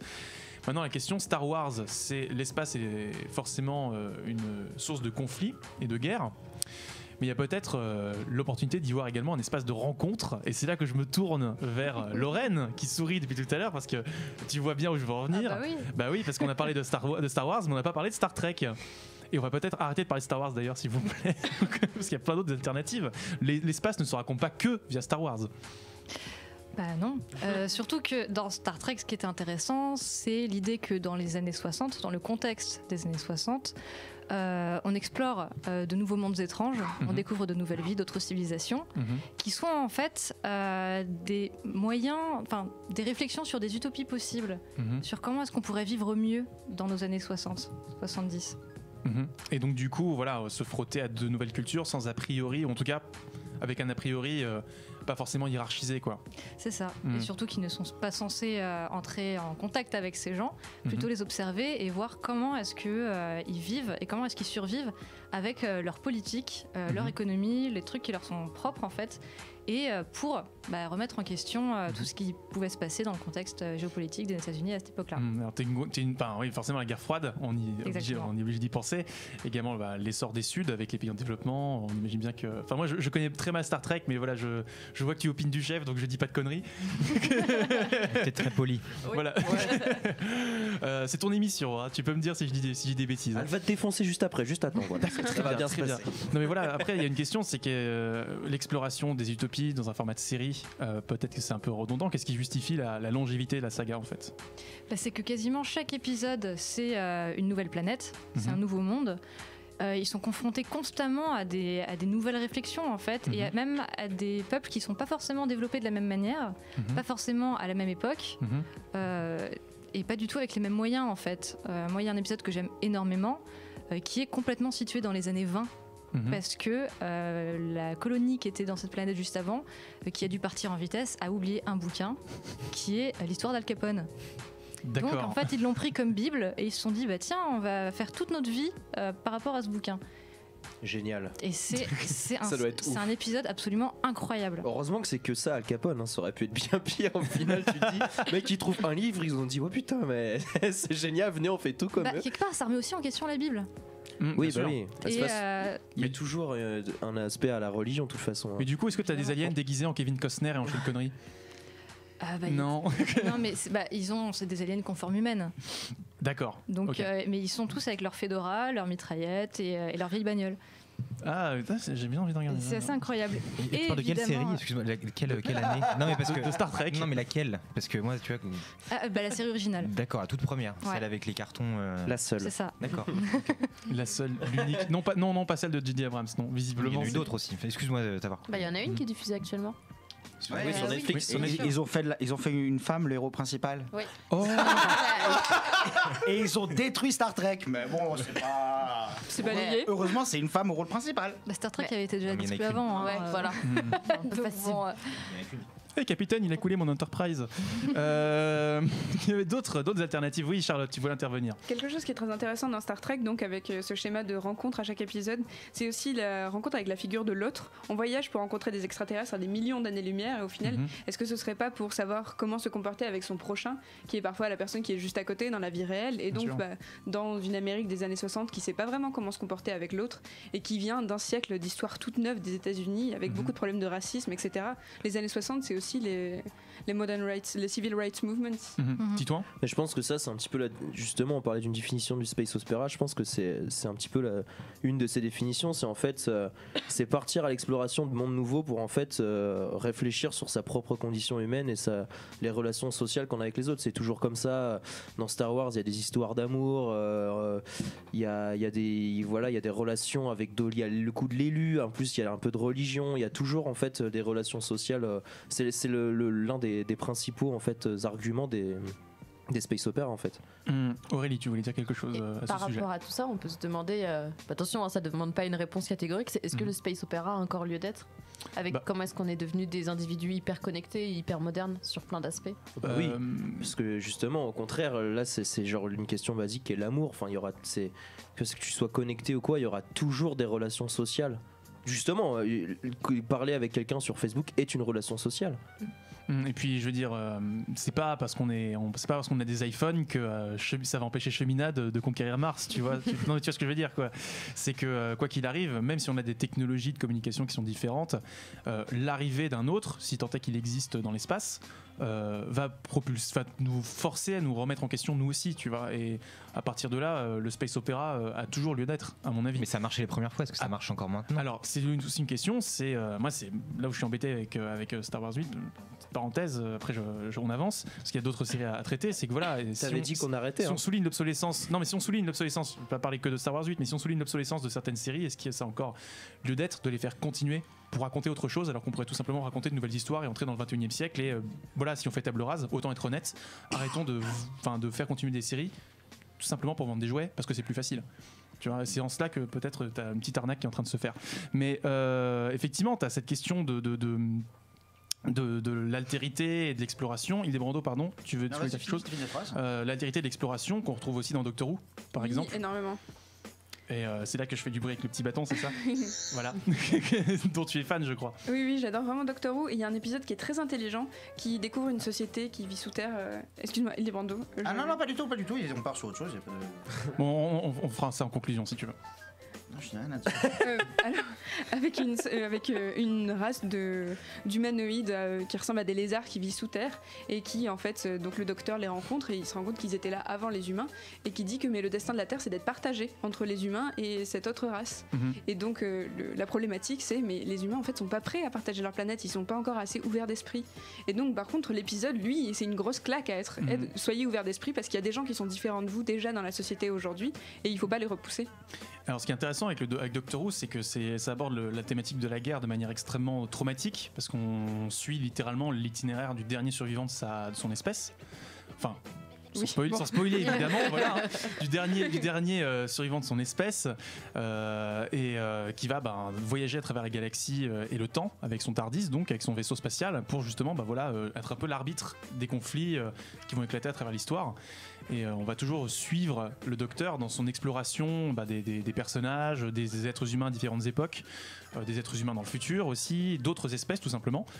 Et alors moi il y a un épisode de Doctor Who, je sais plus lequel c'était exactement, je crois que c'était avec Tennant. C'est celui où en fait ils sont dans une guerre contre des hommes poissons. Avec en fait des soldats qui naissent par auto-régénération. En fait, ils procréent à travers une machine. Et en fait, le docteur arrive et il pense que c'est la guerre en fait entre deux camps. Et en fait, il s'avère que la guerre ne dure pas depuis des années, mais elle dure depuis 3 jours. Parce que les gens meurent systématiquement et se reproduisent à travers une machine. Et du coup, en fait, Majora's Mask. Ah, tout est lié, bien sûr, évidemment. Mais voilà, disons que alors on a le rapport à l'espace, mais en l'occurrence, Doctor Who va encore plus loin avec le rapport au temps. Et c'est peut-être une piste aussi d'alternative à Star Wars là-dessus, c'est que si vous aimeriez avoir d'autres histoires que simplement la guerre, Doctor Who c'est peut-être sympa.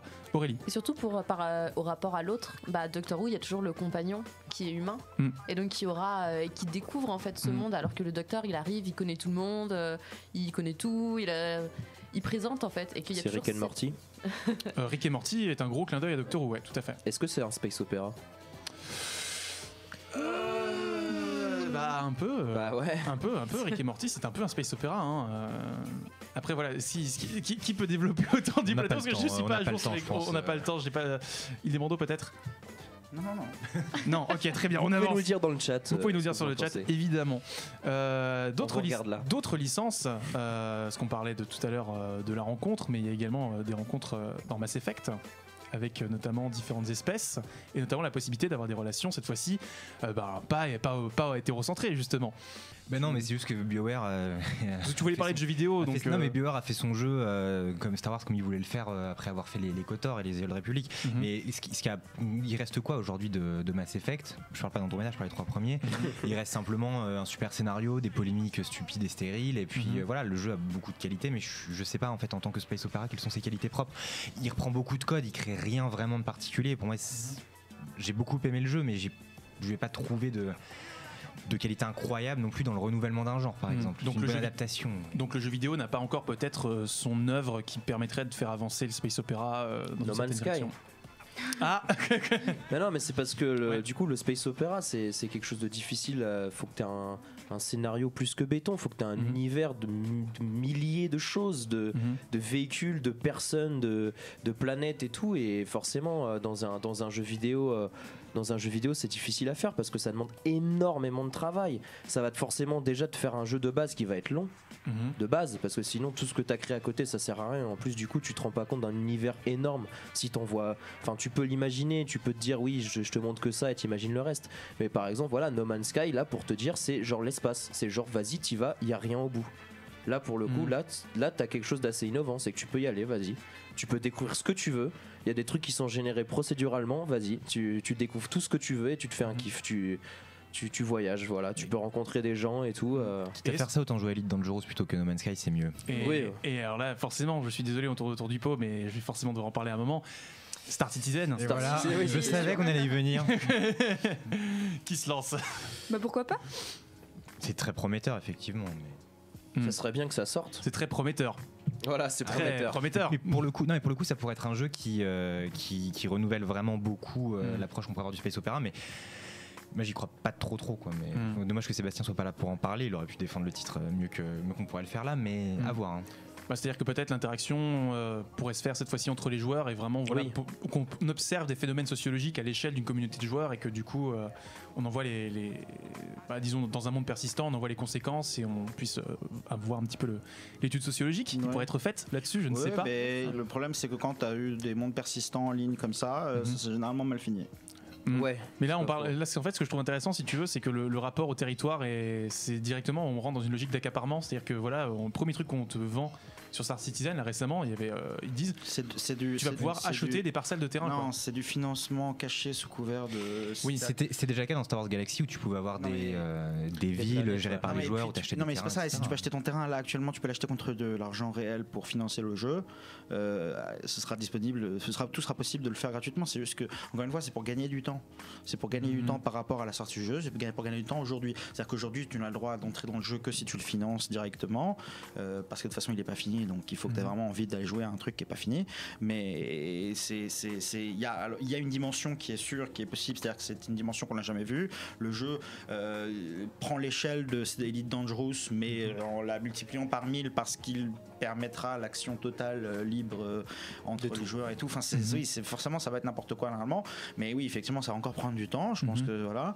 Mais encore une fois, il y a déjà eu des expériences comme ça où ça a eu lieu.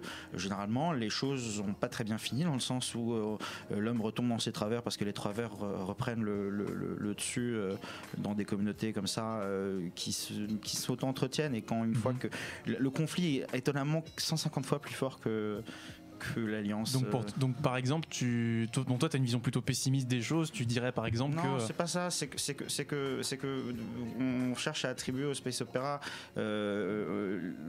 il y a deux choses. Il peut proposer une réflexion sur une thématique et d'un autre côté, il peut apporter une solution sur une thématique.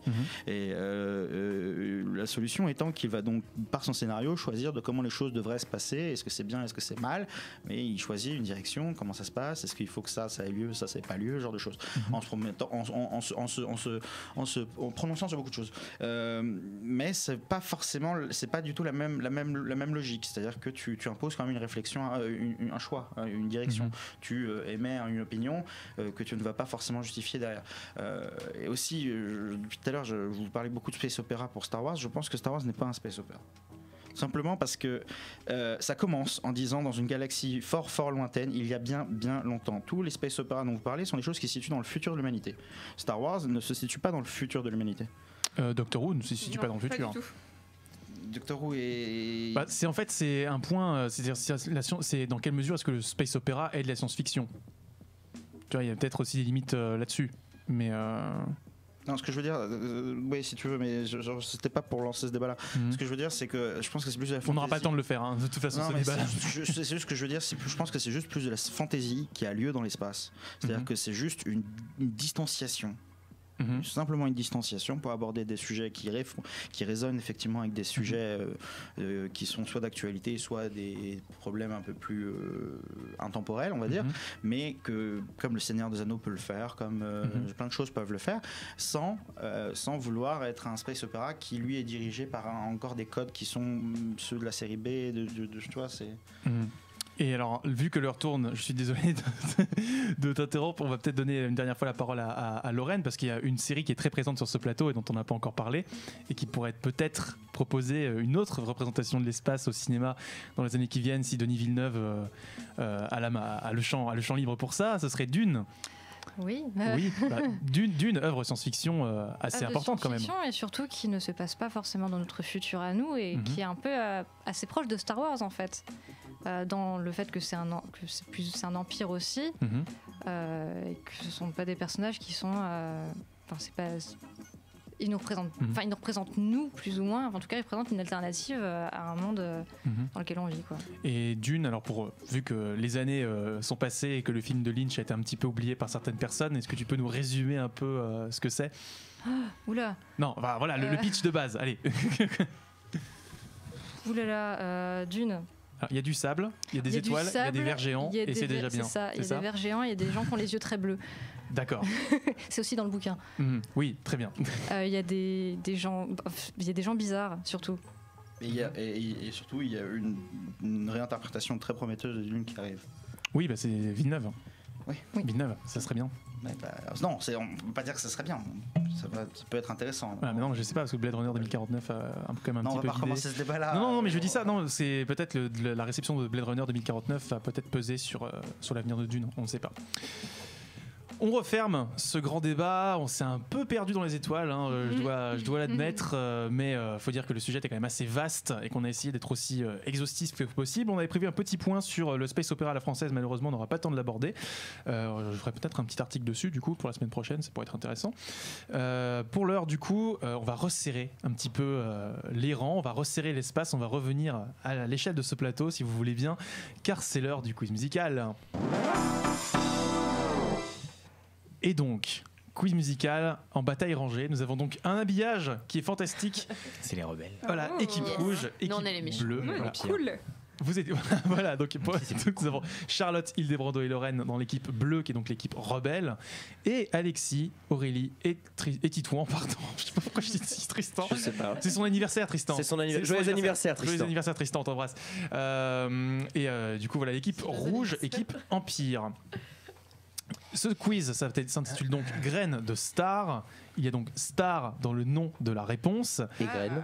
Donc vous comprendrez très vite avec le premier morceau. Star Wars. La menace fantôme. Non, c'est le 3. Oui. Non, c'est le 1. Non, c'est le 1, C'est le le 1. duel. Ah oui, Duel of the Fate. Là où il y a un personnage très chiant. Faut donner quoi? Donc Star Wars épisode 1, faut donner le nom de l'œuvre. Non, mais par contre, c'était mis de Star l'œuvre. Wars, genre. Voilà. Non, mais comme ça, c'est la tarte à la crème. J'ai eu le titre de la chanson. C'est la tarte à la crème, c'est l'évacuer. Si tu veux un point, je te le donne, ça fait un partout, mais bon, Ouais, voilà. c'est comme ça. Ouais. Non, allez, Ouais, 1-0. comme ça. Star Wars épisode 1, évidemment, composé par John Williams, Duel of the Fates, 1-0 pour l'équipe bleue. Deuxième morceau. Star Trek. Je sais pas, je connais pas, mais Star Trek, c'est ça, C'est l'œuvre. Star Trek tout court, bravo. Star Trek le film, composé par Jerry Goldsmith. Ah oui, le film, pas la série. Hein. Oui, le film. Attention. Parce que Le film. Non, pas la série malheureusement. Non, le thème de la série était effectivement un peu un peu d'ailleurs, trop silencieux. autre truc qui m'a beaucoup emmerdé dans les Star Trek d'Abrams, c'est que la musique n'a strictement rien à voir avec aucun des thèmes de la série Star Trek originale. D'accord, même pas le respect de. Il y a même pas le respect. Rien. De ça. D'accord, le respect est la grande victime de cette émission, je crois. Un partout donc. Troisième morceau. Star Fox. Bravo. Oh, bien joué. Oh là là là là là. Star Fox. Il a dit la réponse en même temps que la musique a commencé. Hein. C'est Star Fox sur Alors, Super. Il y a même pas une demi-seconde. Hein. C'est Star Wing. Star Fox, connu sous le nom de Star Wing chez nous. Star Fox, c'est juste. Star Fox, c'est le nom japonais. C'est Star juste. Wing, c'est le nom occidental, mais les deux réponses sont acceptées. Donc 2-1 pour l'équipe rouge. Sinon, j'aurais dit Lilat Wars. Oui, non, mais c'est pas le bon jeu dans ce cas-là. Je sais. Quatrième morceau. Star Wars. Non. Sur Super Nintendo. Non. Mais c'est quoi? Ah non. Ah oui. Alors, il est rose, il mange beaucoup de choses. Kirby. Maintenant, je veux le jeu. J'ai mis la honte. Kirby avec Star dans le nom. Superstar Saga. Alliance. Non, je Kirby Superstar, bravo. Sorti sur Super Nintendo. je l'avais, mais je me souviens C'est plus. une victoire de Titouan en très grande forme. Je suis. Les rebelles, il faudrait se motiver de ce 3, côté-là. Non, mais les rebelles perdent toujours. Hein. Allez les rebelles pour le Dernier dernier morceau. Allez. Starmania. Bravo. Alexis, tu m'as enlevé de la bouche. Et voilà. Starmania, 4. Oula. C'est la première fois qu'on gagne, Alexis, non? Aïe. Ouais, peut-être. Ouais. 4, Mais là, bravo Titouan. Bravo. Tu l'as pas volé celle-là. Eh bah désolé Lorraine, ce sera pas pour Volé, cette vaisseau. fois. Partie remise. Il va falloir revenir pour gagner. Bah oui, bon, on espère. perdre de nouveau. Tu as ton rond de serviette à cette table. Hein. Les enfants, c'est l'heure du quiz musical. Non, c'est fini. C'est l'heure de la fin du quiz musical. Je commence à fatiguer. L'heure des recos, donc. Qui commence? Moi. Alors, deux petites recos très rapidement. pas Star Citizen, Elite Dangerous, comme on l'a dit tout à l'heure, je vous dis sur PS4. En plus, c'est très intéressant parce qu'ils ont introduit les aliens là, qui sont pas forcément méchants, donc ça fait écho à tout ce que tu disais, Charlotte, sur l'autre dans le Space Opera. Et le deuxième, je vais encore parler de jeux vidéo, c'est la mission VR de Battlefront 1 qui est sortie avec Rogue One. Sur la PS4. Sur la PS4, oui. D'accord. Oui, voilà. Et c'est ça dure 30 minutes, mais c'est vraiment super bien. C'est un rêve de gosse. T'es dans ton X-Wing et tout. T'attaques un destroyer, c'est incroyable. Et Elite Dangerous, ils sont passés en VR sur ordi aussi là. Oui. Donc du coup, HTC Vive. Ouais, de Brando. Non, je sais pas de quoi tu parles. du coup, prochaine reco. Aurélie. Alors moi, toute la bibliographie de Henry Jenkins, surtout si vous vous intéressez par exemple aux fanfictions et au contenu créé par les fans. Faut avoir le temps du coup. À ne pas confondre avec Leroy Jenkins, hein, surtout. Rien à voir. Non mais c'est très intéressant. Je sais pas si c'est beaucoup traduit, mais soyez anglophone. Ouais, de toute façon, 2017, si vous jouez aux jeux vidéo, parlez anglais, quoi. Titouan. J'en ai pas pour l'instant, donc je vais passer. Charlotte. Alors la bibliographie d'un super chercheur qu'on aime beaucoup qui s'appelle Alexis Blanchet. Oh, tiens donc. Donc oui, qui est mon directeur de recherche évidemment, donc quelqu'un de formidable et qui a écrit beaucoup sur les liens entre cinéma et jeux vidéo. Et donc dans son livre Des pixels à Hollywood, dont j'ai cité un petit morceau tout à l'heure, qui parle plus précisément de Lucasfilm et donc LucasArts et des liens monétaires évidemment qui ont amené George Lucas à créer LucasArts et tout ça, et les produits dérivés et toutes les affaires de fric. C'est très intéressant. Bah oui, effectivement, oui, j'avais prévu de commencer à le lire, donc je vais m'y atteler. Je sais pas si j'aurai le temps pour les vacances, malheureusement. Hildebrando. Bah écoutez, moi j'avais une première reco, mais je viens de me rendre compte que c'est un peu trop condescendant. Donc je vais continuer dans le fan, son rapport à l'objet, la mystification, etc. avec Jean-Claude Van Johnson. Ah Voilà, que j'ai regardé, qui est très sympa. Rappelons, c'est la série avec Jean-Claude Van Damme. Exactement, c'est une série avec Jean-Claude Van Damme qui joue le rôle de Jean-Claude Van Damme, qui est pas Jean-Claude Van Damme. C'est sur quelle plateforme? C'est sur Amazon Prime. Okay. Moi j'en ai une autre, mec, c'est Kickboxer Revenge. Ouais, bien sûr. Qui est incroyable aussi. Mais toute la avec filmographie Jean-Claude de Van Damme qui joue Jean-Claude Van Damme. Mais toute la filmographie de Jean-Claude Van Damme est exceptionnelle. Kickboxer, scène de danse mémorable. Hein. Et bah justement, à la fin de Kickboxer Revenge, l'acteur recrée la scène de danse, pas avec un montage en parallèle avec. Mon Dieu. Mais j'en ai une autre du coup. Je veux voir ça. Oui. Fire Emblem Echoes. Très bon.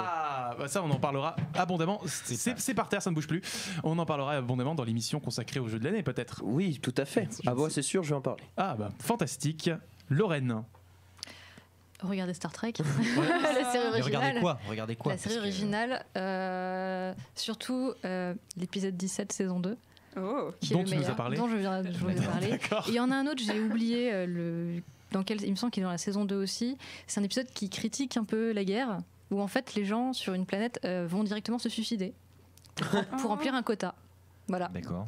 Et c'est très intéressant, et la réflexion autour est très intéressante. Voilà. Tu m'en avais parlé effectivement en off, et on va pas développer, mais effectivement c'est assez prometteur à regarder. Donc pour ma part, au niveau reco, j'ai bien évidemment Mobile Suit Gundam de Yoshiyuki Tomino, dont on avait parlé dans l'émission 22 consacrée aux robots géants, qui est une saga de space opéra très très intéressante, beaucoup plus centrée sur les humains pour le coup, mais en gros voilà, c'est à l'échelle spatiale, qu'est-ce qui se passerait si la Corse demandait son indépendance, voilà.